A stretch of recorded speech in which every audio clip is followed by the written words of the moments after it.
ምንሽ ነው የምታለቅሽው? የደስታ እንባ ነው የሚያስለቅሰኝ።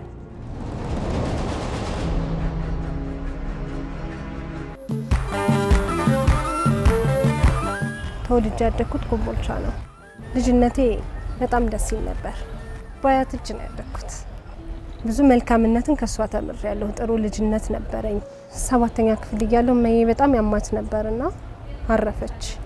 እሷ ካረፈች በኋላ ወደ ገጠር ሄድኩኝ። እዛ ሲሄድ ይሄ ውጣ ውረዱ መንገዱ ምናምን ስራመድ በጣም ድካም ስሜት እየጀመረኝ መጣ። ለመቋቋም ብሞክርም ከጊዜ በኋላ ግን በቃ በጣም እንትን እያለ መጣ። እየከበደኝ መጣ። አንድ ሴሚስተር እንደተማርኩኝ በጣም ታመምኩ። በሰዓቱ ህመሙ በጣም ከፍተኛ ነበረ እጅግ በጣምና ሐኪም ቤት ስንሄድ ዲያግኖስ ማድረግ አልቻሉም ነበር በሰዓቱ። ብዙ ሜዲኬሽን ተሰጠኝ ምናምን። ላስትሊ ሪፈራል ሆስፒታል ሲሄድ ኦልሬዲ መጨረሻው ስቴጅ ላይ ደርሼ ነበርና 3 ቀን ብትቆይ ትሞት ነበር ነው ያሉት። ምን እንደሆነ ህመሙ አወቅሽው? አላወቅኩትም። በቃ ድካም አለው፣ ያኔ ሳል አለው፣ ቸስት ፔን በጣም አለው፣ ውጋት አለው። ምንም ነገር አላቅም። ሆስፒታል ከገባ በኋላ አርጋ ያስኩኝ ደሴ ሪፈራል ሆስፒታል ነው ገባሁና 3 ቀን ከተኛው በኋላ ልወጣ ስል ያኔ እናቴና ትልቅ እህቴ ነበሩ አብረው። ከዛ ኬዟ የልብ ችግር ነው ተባለ። ለመጀመሪያ ጊዜ የሰማሁት ያኔ ነው። ሕክምና ያስፈልጋታል፣ ትልቅ ሰርጀሪ መሰራት አለበት፣ ግን ኢትዮጵያ ውስጥ የለም እንደዚህ አይነት ሕክምና። ስለዚህ ውጪ ነው አለ። ብታቱ ለሁሉም ሰው አስደንጋጭ ነው። እንዴት መንቀሳቀስ በጣም ይከብደኝ ነበር። እንደ ሰው መራመድ ከቻልኩ እቃ ጎንብሼ ቀጥ ማለት ከቻልኩኝ ለኔ ትልቁ ነገር በዛ ሰዓት ያ ብቻ ነበር። በቃ ምክንያቱም በጣም ታሜ ነበር። በጣም ቸስት ፔኑ በጣም ነው ከባድ ነው። ሳል አለው፣ እብጠት አለው። ግን ከ6 ወር በኋላ ይሄ የልብ ህመም እንትኑ ውጋቱ ተወኝ። ሌላው ነገር እንዳለ ነው። መድከሙ፣ ስንቀሳቀስ ፔን መኖሩ፣ ከዛ ሜዲኬሽን አለው የልብ ምት የሚያስተካክል ምናምን 3-4 መድኃኒቶች ነበር በሰዓቱ ወስደው። ትምህርቴ ተቋረጠ። አዲስ አበባ መጣሁና ጥቁር አንበሳ ነበር ያኔ የመጣሁት። አየኝና ዶክተሩ ብዙ ተስፋ አልሰጠኝም። ደግሜም ተመላልሽ መታከም አልቻልኩም። ያኔ ግን ለራሴ አንድ ነገር ቃል ገባሁ። ለራስሽ ብቻ ነሽ ያለሽው። ስለዚህ ትምህርቴን መማር አለብኝ፣ መጨረስ አለብኝ። ልክ ስጨርስ ስራ ሲይዝ ለራሴ ደርስላታለሁ። ከተመረኩ በኋላ ብር አጠራቅሜ ይታከማለሁ የሚለው ሙሉ በሙሉ ለራሴ ያሳመንኩትና ትምህርቴን ቀጠልኩ። ትምህርቴን መማር ለኔ ቀላል አልነበረም። ብዙ ዋጋ አስከፍሎኛል። ብዙ ስራዎችን ሰርቻለሁ። መድኃኒት መግዛት በራሱ ቻሌንጅ ነው። ሳለቅ ሲሆን አይነት ስሜት ውስጥ ገባ ምናምን በጣም ያስቸግረኝ ነበረ። ግን እደርስለታለሁ የሚለው ብርታት ይሰጠኛል፣ ሁሌ ያነቃኛልና በምንም ውስጥ ባልፍ ለኔ ችግር አልነበረውም በዛ ሰዓት። ያንን አድርጌ ትምህርቴን ተሳካ። 12 ጨረስኩና ዩኒቨርሲቲ ጆይን አደረኩ። ዋናው ታሪክ ከዚህ ቀጥሎ ነው ያለው። እንዴት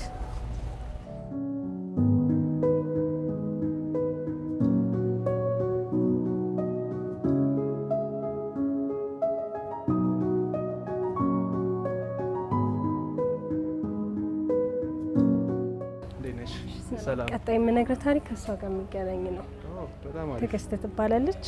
የእውነት ስለ መልካም ጓደኝነታችሁ በጣም ብዙ ሰው ይለን ነበረ። እንዲህ አይነት ጓደኝነት የለም፣ ጓደኛ አይደላችሁም ነው የምንባለው ሁል ጊዜ። ሲያመኝ ሐኪም ቤትም ሄደን ተኛሁም ተነሳሁም አስታማሚዎቼ ነበሩ። ከኛ አቅም በላይ ሲሆንብን በጣም ሲሪየስ ሲሆን ነው ኬዙ ነገሮች የወጡትና ያን ሁሉ አብራችሁኝ ስላሳለፋችሁ ህይወቴ ላይ እናንተ ስላላችሁ ቅመም ሆናችሁልኛልና አንቺ ስለተገኘሽ ላንቺ ልጋብዝሽ። የኔን ህይወት እንዳዲስ ይሄ መጽሐፍ ነውና እኔን የሰራኝ ላንቺ ጋብዝሻለሁ። እኔ ምስጋና ፈልጌ አይደለም ይሄን ሁሉ ያደረኩት፣ እንደ ግዴታዬ ቆጥሬው ነው ሁሉንም ነገር የምናደርገው የነበረው። ግዴታችን ነው። በቃ እኛ ፋሚሊ ነን ብለን ስለምናስብ ነው። እንኳን ለዚህ በቃሽልኝ። ይሄን ስላየው ደስ ይለኛል። እኔ በጣም ነው እናመሰግናለን። እሺ ነው ቻው ይቆጭ። እሺ መልካም ቀን። እሺ እዛ ከሄድን በኋላ ታሪኬን ቀጥልልሃለሁ ብለሽ ነበርና ዩኒቨርሲቲ ከገባሽ በኋላ ነው ይመስለኛል። ከዛ በኋላ ምን ተፈጠረ? እንደገባው እንዳጋጣሚ ሆኖ እኔ በጣም ጓደኛ ወዳለሁ ፈልግ ነበር የእውነት ማለት ነውና ጥሩ ጊዜ ነበረ። አልከበደኝም ከነሱ ጋር መሆኔ። ከዜን ብዙ አልቆዩም። ማወቁት መሀል ሲያመኝ ምንም ሲል ክላስም በጣም በሰላም አለፈ። አንደኛ አመት፣ ሁለተኛ አመት በዛ በተመሳሳይ ነው። ሶስተኛ አመት እያለን አያቴ ጋር ነው ያደግኩት እንዳልኩ። ፋይናንሻሊ ግን ሰፖርት የምታደርገን እንደ እናቴ ማያት አንድ አክስት አለችኝ እና ደረሃ ነበር የምትኖረው። ከዛ መጣች ኮምቦልቻ አሟት ነው የመጣችው እና ሐምሌ ላይ ነው ትዝ ይለኛል። ሆስፒታል ገብተን ዶክተሩ ራውንድ እንዳደረገና ከዛ ደህና ናት አለኝ። በጣም ደስ አለኝ ምናምን። በጣም ደህና ነሽ፣ ምንም የሚያሳስብ ነገር የለም ምናምን አለ እሷ ፊትና አንዴ ግን አንቺን እፈልግሻለሁ ቢሮ አለኝ። ምንም አያውቅም ስለኔ። ስለዚህ እሺ ብዬ ሄድኩኝ ቢሮ ማለት ነው። ሲሄድ እሳቸው ፊት ምንም ማውራት ስለማንችል ነው እና ያለውን ነገር ላንቺ ልንገርሽ፣ ካንሰር ነው ያመማቸው። በጣም የመጨረሻ ስቴጅ ላይ ደርሷል። ብዙ የቀናት እድሜ ነው እንጂ ምንም እንትን የለውም ማለት ነው። ልክ ወዲያው የልብ ምቴ ከቁጥጥር ውጭ ሆነ። በጣም ማለት ነው። በህይወቴ እንደዛ ደንግጬ አላውቅም። ልቤ ይታወቀኛል። የሆነ እዚህ ጋር ደረሰ ሊወጣ ምቱ ማለት ነው። ከዛ በጣም አለቀስኩኝ፣ በጣም አዘንኩ። ከዛ ሐኪሙ ወጣ። በዛ ሰዓት የግል ነበር ሆስፒታሉ። ወጣ ስራውን ትቶ። ከዛ ሲለኩኝ የልብ ምቴ ምናምን በጣም እየጨመረ ነው እንጂ እስከ 150 ድረስ እየደረሰ ነው። እባክሽ በዚህ ከቀጠልሽ በጣም አደጋ ነው ላንቺ፣ ተረጋጊ ሲሉ ለመረጋጋት ብሞክርም አቃተኝ። የመሸ ሲመጣ እኔ እየባሰብኝ መጣ። ዝናብ ይጥላል፣ በጣም አየሩ ቀዝቃዛ ነው። እኔ ግን ትንፋሽ እያጠረኝ መጣ። በቃ ያዝ። ከዛ እየከበደኝ ሲመጣ ወንድሜ እኔ በጣም አሞኛል አልኩት። አየኝና ሪፈራል ሆስፒታል ወሰደኝ። ኦክሲጅን ላይ ሲሆን ትንሽ ነፍሴ ተመለሰች። ከዛ ግን ልክ መጀመሪያ አመመኝ አልኩ የለም ልቡ ሲጀምረኝ የነበረው እንደዛ አረገኝ።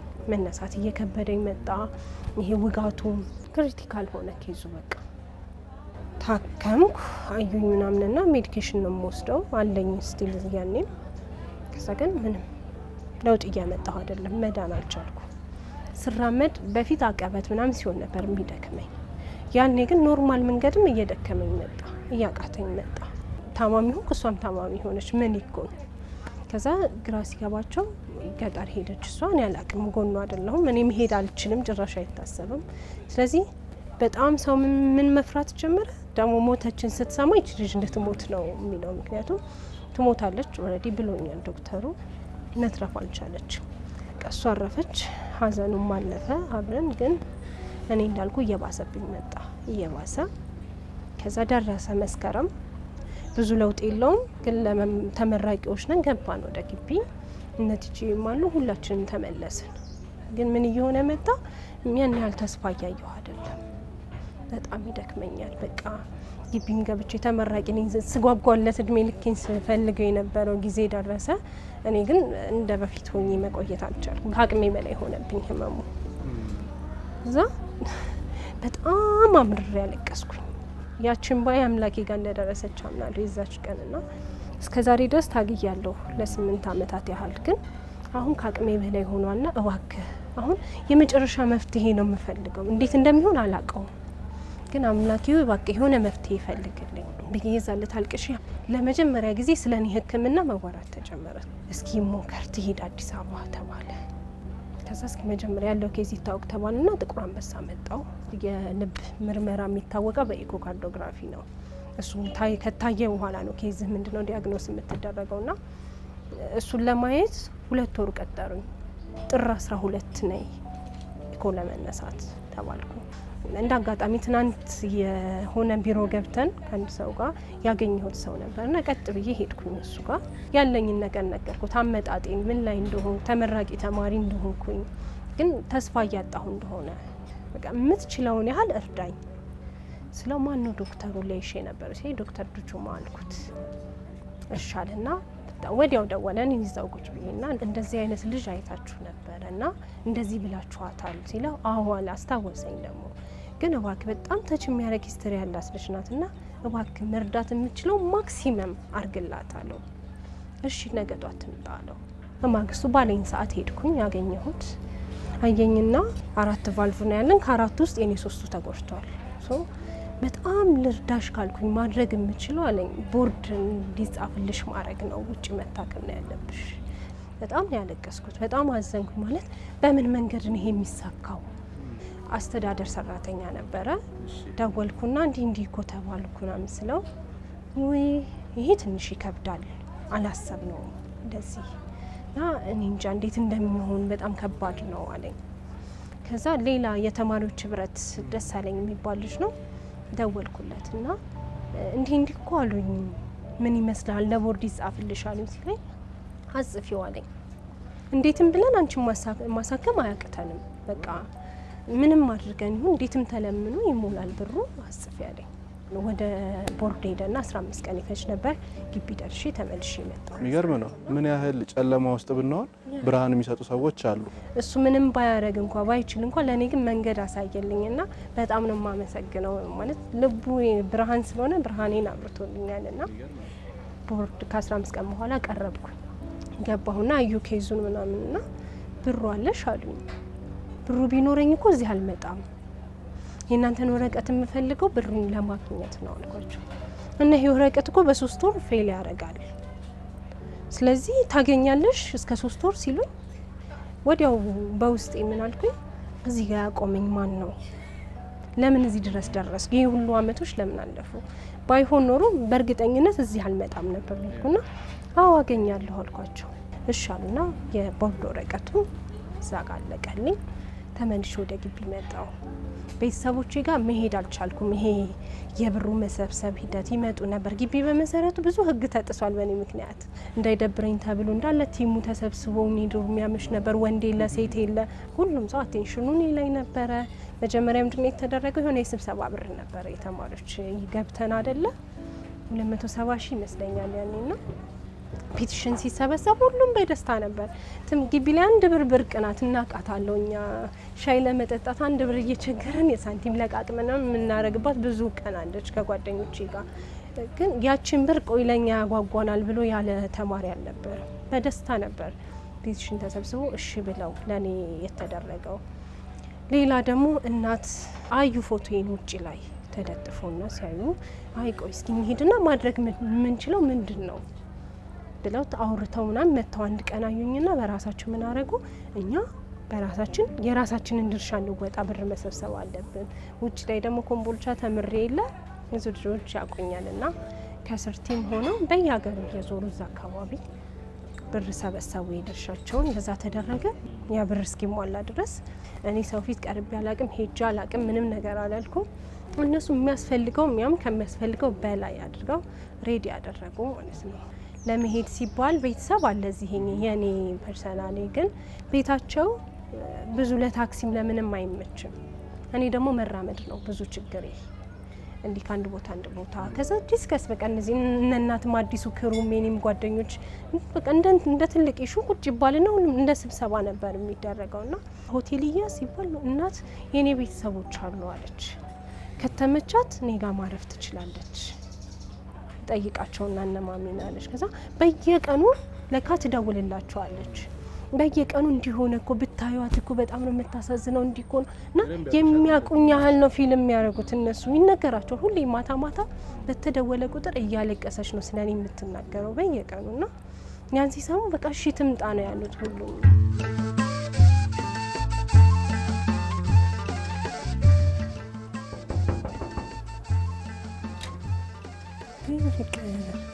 እንዴና ማሚ የለች እንዴ?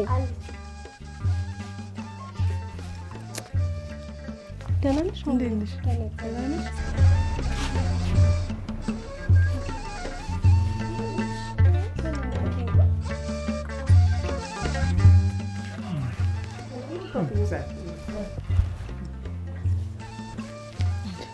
እኔና መዴ የተዋወቅ ነው ያው ግቢ እያለን ነው።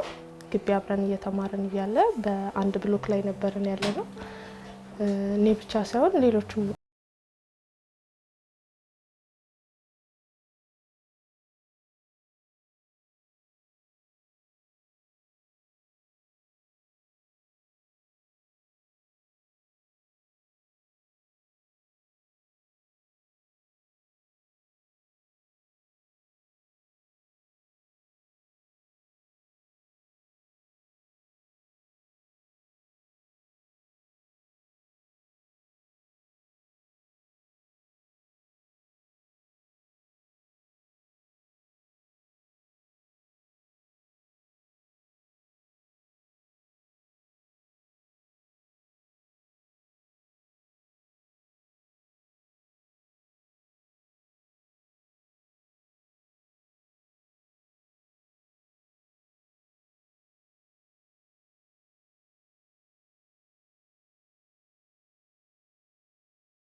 ልታሳክም አንዲ የምትባል አየችኝ። የዛ ለተዋወቀች ስልክ ተቀያየረንና እኔ ብሩን ሰብስቤ እስከምመጣ እሷ አሳክማ መጣች፣ ባለቤቷን ማለት ነው። ከዛ ቤት ድረስ መጣችና ትዝ ይለኛል አየች መዲ ያለችኝ እንድትሄጂ የምፈልገው እኔ ሄድኩበት ሆስፒታል ነው። ሆስፒታሉ በጣም ጥሩ ነው፣ ሰውየው በጣም ጥሩ ነውና በቃ ግን እንድራስ 2 ወር ሆኖት ቢሆን ኖሮ አለችኝ ራሴ ነበርኩ ይዤሽ የሚሄደው። የሚገርም ነው። ይቺ ሴት ያወቋት አንድ ቀን ሆስፒታል ነገሮች አድቀው ፕሮሰሱ አልቆ ጥር 16 ከኢትዮጵያ ወጥተናል። እዚህ ጋር በጣም ሰውም እንዲረዳ ቢያስተውል ደስ የሚለኝ አንዳንዴ ኖ ስለተባልን አክሴፕት ማድረግ የለብንም። እዛ ሲሄድ ህንዳዊ ነው ሰውየው፣ ይዞን ይወጣል፣ ከተማውን ያስጎበኘናል ምናምን በቃ እንጃ ከምልህ በላይ የሚደንቅ ሰው ነውና ህክምናውም ቆንጆ ነበር። ዶክተር ራጁ የሚባል ሰው ነው የሰራኝ። አሪፍ ሰርጀሪ ነበረ እንዳልኩ 2 ቫልቮቼ ተቀየሩ። አንዱ የተፈጥሮ አንዱ ብረት ነው የሆነው 2 ቫልቭ፣ አንዱ ደግሞ ተጠገነ 3ኛው ቫልቭ ማለት ነው። ከዛ መጋቢት 16 ተመለስን። ጓደኞቼ በተለይ አብረን እንድንመረቅ በጣም ጓጉ። ፋይናል ትፈተንና ይገባላታል ተባለ። እሱ ሬዲ እየሆንኩ እያለ ጭንቅላቴን በጣም ያመኛል፣ መፈተን ከበደኝ። የሆነ ቀን ላይ በቃ የመጨረሻ ሆነ። ደስ ራሴን እየሳትኩ መጣሁና ድጋሚ ሆስፒታል ሄድን። ሲቲ ስካን ሲነሳ ደም ፈሷል ጭንቅላቴ ውስጥ። ከዛ አሁኑ ወደ አዲስ አበባ መሄድ አለባችሁ ተባለ። እኔ የሚገርም ሰከንድ ደቂቃዎች ባለፉ ቁጥር እኔ ሞር ራሴን እየሳትኩ ምንም አላስታውስም፣ አብዛኛውን ነገር አላስታውሰው። በዛ ሰዓት የተፈጠረውን መጣን አዲስ አበባ ጥቁር አንበሳ ገባሁ በኢመርጀንሲ። ምክንያቱም ኤክስፔክት አልተደረገም። ያን ደህና ሆነች፣ ይሄኛው ገና 1 ወር ከምናምን ነው፣ 2 ወር እንኳን አልሞላው። ቁስሉ ራሱ በቅጡ እና ገና እዚህ ጋር ማረገው እንትን ነበር፣ ስፖንጅ ምናምን ነበረ። እሱ እንኳን ሳይነሳ ነውና በጣም አስደንጋጭ ነበረ። አየኝና የልቤ ደግሞ ተፈራ። ይሄን ለመሰራት ዶክተር ቼክ አረገና መሰራት ትችላለች ሲባል ሰርጀሪ ተሰራ። ጭንቅላቴ ደሞ ወጣ ማለት ነው።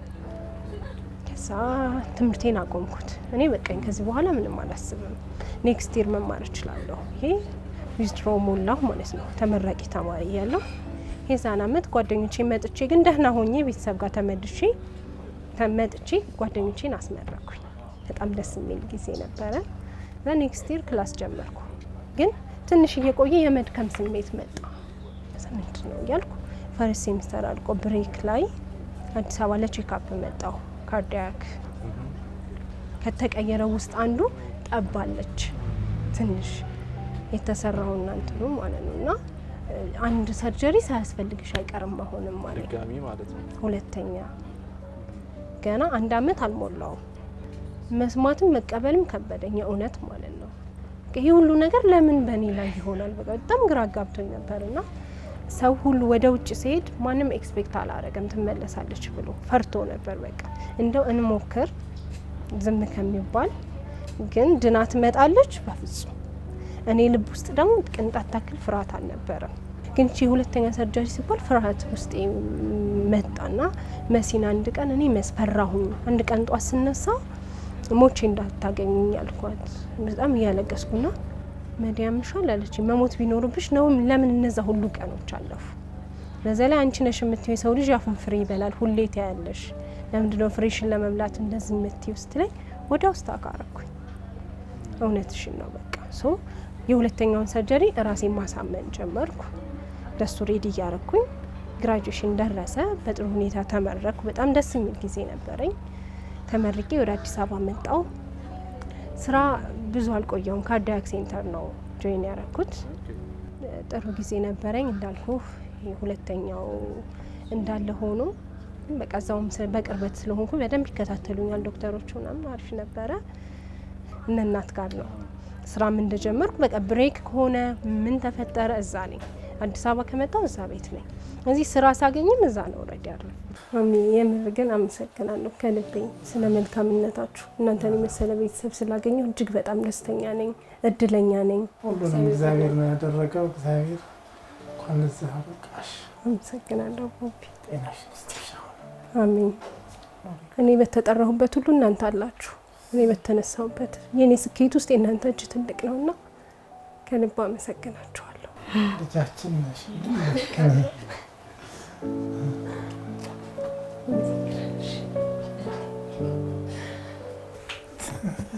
ደጊ በይት ነሽ ደጊ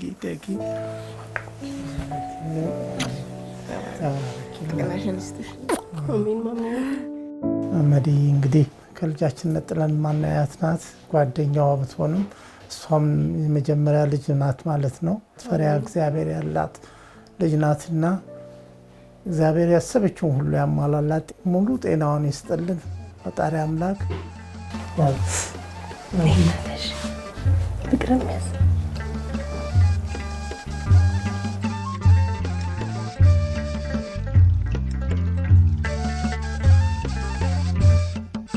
ከዛ 6 ወር ያህል ቆየውና እነሱ ጋር ስራ ከጀመርኩ በኋላ ከቲጂ ጋር ወራና ቲጂን ቤተሰብ ጋር ነበረች። እንውጣ ራሳችን እንችለን ተባብለን ከ6 ወር በኋላ ቤት ተከራይተን አብረን መኖር ጀመርን።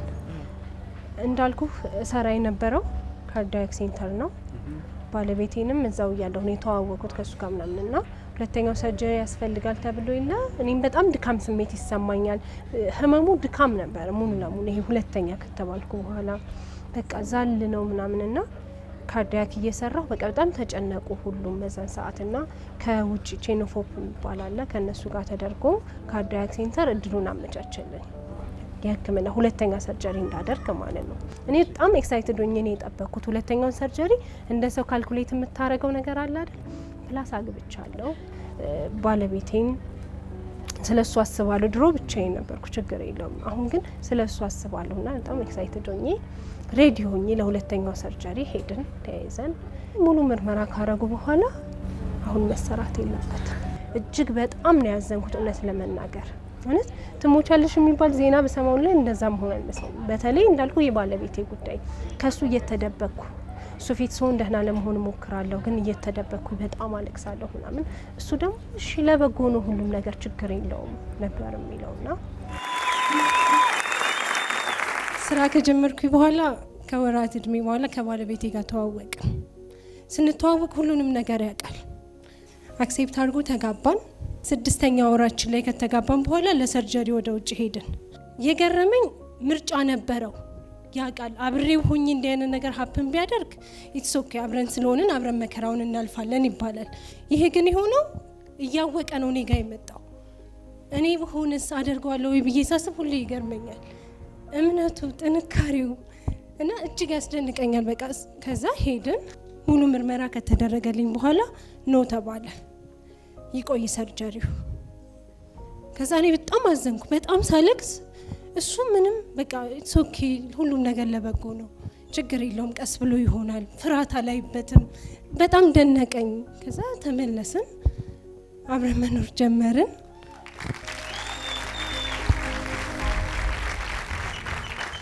እውነት ለመናገር ለእኔ ከብዶኝ ነበረ። በቃ የሆነ ከስራ ቤት ከቤት ስራ የሆነ ተስፋ ማጣት፣ እሱን ተስፋ ያሳጣው ስለሚመስለኝ ከኔ በላይ ለሱ ጨነቅ ነበር። በፊት ችግር የለውም ብቻዬን ስለነበርኩ፣ ግን በኋላ ላይ ግን እሱን አብሬው መጉዳቴ፣ እሱን እኔ ህመም ውስጥ መክተቴ በጣም ያመኝ ነበረ። እሱ ግን አንድም ቀን እኔ ይሄው ከተጋባን አሁን ሚያዝያ ላይ 3ኛ ዓመታችን ነው፣ አንድም ቀን ምንም ነገር አይቼበት አላቅም። ተስፋ መቁረጥ ምንም፣ መልካምነቱ፣ ጥሩ ባልነቱ ለእኔ እጅግ ያስደንቀኛልና ዛሬ በመካከላችሁ ይገኛል። በእናንተ ፊት ላመሰግነው ነው።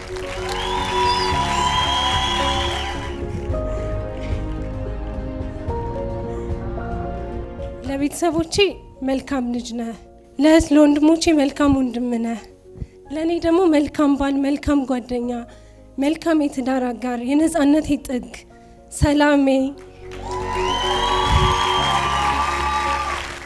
ምንም ነገር ባደርግ ሁሌ ይደግፈኛል። መቃወም የሚባል ነገር የለም። ስገባ ቤት እንዴት አድርጎ እንደሚጠብቀኝ እኔ ነኝ የማውቀው። ምንም ቢደረግ ለሱ ያንስበታል። ዛሬ ግን በእናንተ ፊት ላመስግነው። እባካችሁ ጋብዙ።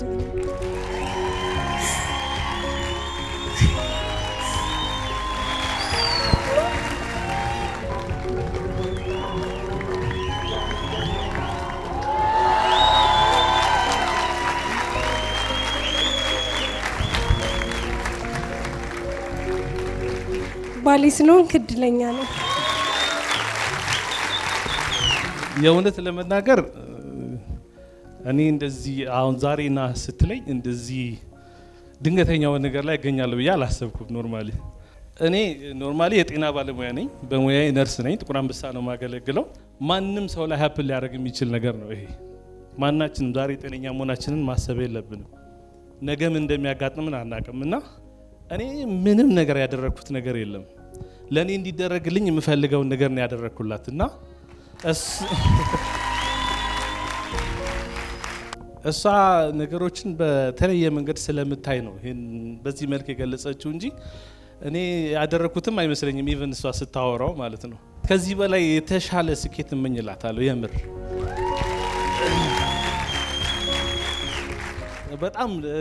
በጣም ሰርፕራይዝ ስለሆንኩ ነው እና ምን ማለት እንዳለብኝ አላቅም። ግን በጣም አመሰግናለሁ በዚህ መንገድ ሰርፕራይዝ ስላረግሽኝ። በጣም ወድሻለሁ፣ በጣም አከብርሻለሁ። እዚህ መኖር ከጀመርኩ በኋላ ላይፍ ምን ሆነ? ቤት፣ ስራ፣ ምንም ፕላኔን አላቅም። ምንም ሀሳብ የለኝም። ሞር ፎከስ የማደርገው ህመሜ ላይ ነው። ዛሬም ሰው ሲጠይቀኝ ማዝናለው። እንዴት ነሽ ላይ እንደዚህ እየደከመኝ ነው፣ እኔ እንዲህ ነው በቃ ደስ አይነት ስሜት ውስጥ ሆኜ አንድ ቀን ማታ ላይ ስልኬ ላይ ቪዲዮዎች አወርዳለሁ። በጣም ነው የማየውና ከዛ መሀል ግን አንድ የከተማችን ሚሊዮነር የሚል ቪዲዮ አየው እና ከዛ በፊት ሰውየውን እውነት ሳየው ቲቪ ላይ 2 ቀን አይቼዋለሁ፣ ግን ቋንቋው አልገባኝም። ሲያወራ ቋንቋ ማለት ምን ህልም ካርድ ምናምን ሲል አንድ ቀን 2 ቀን አይቼዋለሁ። ምንም ስላልገባኝ ለማየትም አልሞከርኩም፣ ፎከስም አላረኩም። የዛለት ግን የሚገርም ነገር ጠቀሰና ፕላስ ስለ ፈተናዎች አወራ። እሱ በራሱ መንገድ የተፈተነበትን ነገር ከዛ ስለ መጽሐፍ ምናምን አወራና በጣም ታሽዶንኩኝ። በጣም ለምን እንደተነካው አላውቀውም። ከዛ ስለ መጽሐፉ ሲያወራ ትልቅ ህልም አለኝ ይላል መጽሐፉና ተነስቼ ብሔራዊ ሄጄ መጽሐፉን ገዝቼ ተመልሼ ሜክሲኮ ሄጄ ወደ ቤት መጣሁ። ከዛ ማንበብ ጀመርኩ። አየሁት፣ ህጎቹን አየሁ። ለ30 ቀን በየቀኑ የሚነበብ ዛሬ አንብቤው ነገ እስኪደርስ ድረስ እጓጓለሁ ምናምንና ከዛ እያነበኩ ዘርፎች አሉት፣ 7 የህይወት ዘርፎች። ለእኔ ግን የቱ ነው ተን ፖይንቴ? ጤንነት ነው። በቃ በሰዓቱ የኔ ትልቁ ጥያቄ ጤንነት ነው። ይደክመኛል፣ ፊል አደርጋለሁ። እሷ ነው መዝንሽ ያወጣሁት። በቃ ሰው ደጋግሞ ስለ አይምሮ ስለምን ይሆናል። እኔ ይሄኛውን ዓለም ቶታሊ አላውቀውም። እውነት ለመናገር ሰምቼም አላውቅም፣ ምንም አንብቤም አላውቅም። ይሄኛው ዓለም ለኔ አዲስ ዓለም ነው ቶታሊ ማለት ነው። ጧት ማታ ጽፋለሁ። ግን ግሪንሺት ሬድሺት ሲል ሬድሺት አዘጋጅቼ ያቃጠልኩ፣ ግሪንሺት ሲል ግሪንሺት ላይ ዋናው ፖይንት ነው አረጋለሁ። አዎ እኔ ጤነኛ ነኝ። በቃ ተመስገን። እቺ ቋንቋ ብቻ ናት ለኔ በጣም እንትን የሚለኝና ጧት ማታ ስደጋግም የሆነ ሰዓት ሳየው ድካሜ ስሜቴ ነው እየተቀየረ የመጣው። ይሄ ድካሙን ፊል እያደረኩ ሰው ሲጠይቀኝ እንዴት ነሽ ሲለኝ ደህና ነኝ። ከዛ እንዴ በፊት እኮ በቃ ሲጠይቁኝም አሁን ዲዮን ኮኖ ምናምን ኮምፕሌን ነበር የማውቀው። ከዛ ቋንቋዬ እየተቀየረ መጣ። ሰዎች ከልባቸው አዝነው ነው እንደው እንዴት ሆንሽ አሁን ነው ሲለኝ እኔ ደህና ነኝ ማለት ጀመርኩ። አዲስ ቋንቋ አዲስ ነገር ህይወቴ ላይ መጣና ከዛ ከጤንነት አለፍኩና እዛው መጽሐፉ ላይ ሌላ ህይወቴን መመርመር ጀመርኩ። እንዴት ነው ከቤተሰብ ጋር ከትዳሬ ጋር ከስራዬ ጋር ያለኝ ነገር ደስተኛ ነኝ ነው ያሁኔ። እዛ ቢሮ መስራቱ ብዙ እንትን አይደለም። ፕላስ ደግሞ በቀላሉ መጽሐፉ ላይ ምን ይላል? በቀላሉ የምትተኩ ከሆነ ተራ ናችሁ የሚል ነገር አለውና ራሴን ሳየው ብዙ እንትን አይደለውኝ። እኔ ባልኖርም ሌላ ሰው በቀላሉ መስራት የሚችለው መስሎ ተሰማኝ። ሶ የራሴ ነገር ክሬት ማድረግ ፈለኩ። በቃ ቢዝነስ መስራትና ወጣው። እንዳጋጣሚ እህቴም ትመጣ ነበር እዚህ። ከሷ ጋር አወራንና የግል ስራ ጀመርን ከሷ ጋር።